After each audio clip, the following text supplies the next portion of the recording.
Diyos? Sino ang tunay na hukom?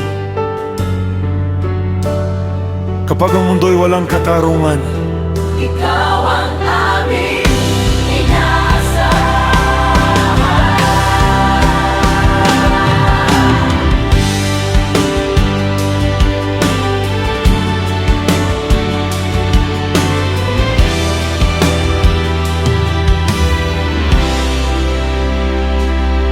sinasabi nilang sila'y makatarungan,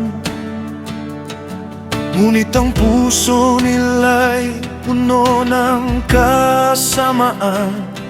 Sa kanilang mga kamay ay may karahasan, at ang mahina'y kanilang inaapi. Ang kasinungalingan ay nasa kanilang labi, at ayaw nilang pakinggan ang katotohanan. Parang ahas na ayaw makinig sa anumang tawag ng kabutihan.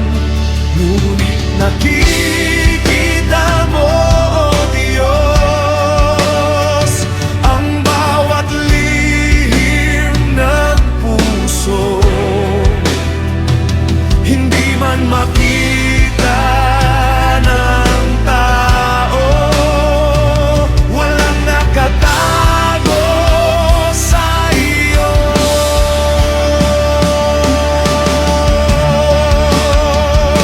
Ikaw ang hukom, ikaw ang Diyos ng katarungan. Kapag ang tao'y gumagawa ng mali, ikaw ang hahatol ng matuwid. Ikaw ang hukom, hindi man makita ngayon. Darating ang araw na malalaman ng lahat na ikaw ay Diyos sa lupa.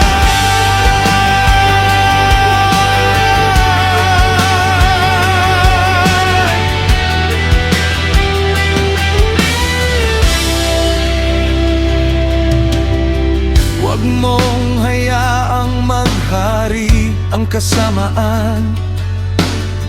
Huwag mong hayaang masaktan ang matuwid. Pigilan mo ang kamay ng gumagawa ng karahasan, at iligtas mo ang naaapi. Hindi kami ang maghihiganti, sa iyo namin ipinaubaya ang lahat. Dahil ang iyong katarungan ay dalisay, at ang iyong hatol ay tama.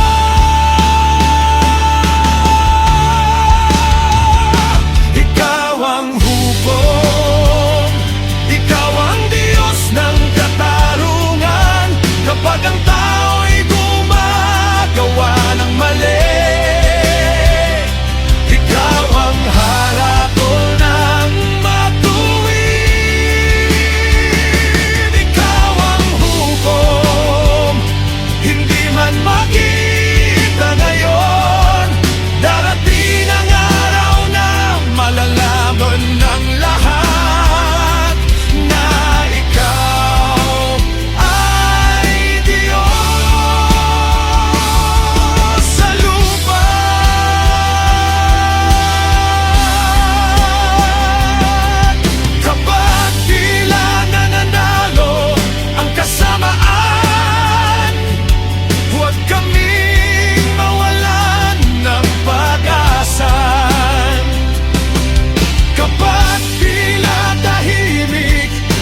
kasinungalingan.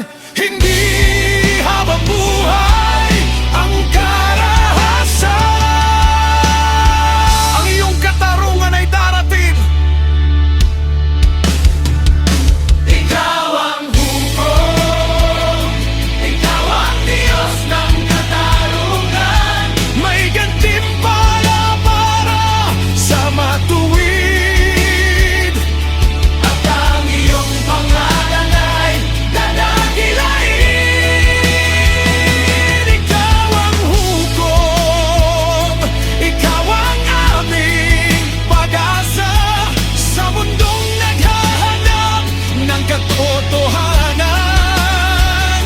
Ikaw ang Diyos makatarungan. Kahit hindi namin magita ngayon, kahit kailangan naming maghintay, ikaw ang hukom, at ang iyong katarungan ay mananatili.